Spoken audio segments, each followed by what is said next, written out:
Okay, so let's say you've got a test coming up and you want to take questions from previous quizzes and put them on the actual test. So, as you can see, I've labeled this Unit 3 test. I've got Government Quiz 2 and Jefferson Madison War of 1812. So, I'm going to take these questions. What you'll do is you'll have the Google form pulled up. You'll go over to right here where it's got this little arrow right here. If you look down, it should say Import Questions.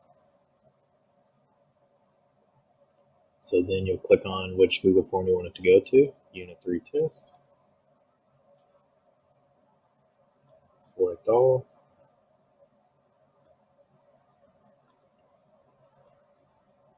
and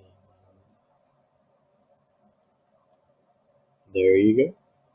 So once again, you'll go to Import Questions, Unit 3 test, or where you want it to be, select all, and there they are.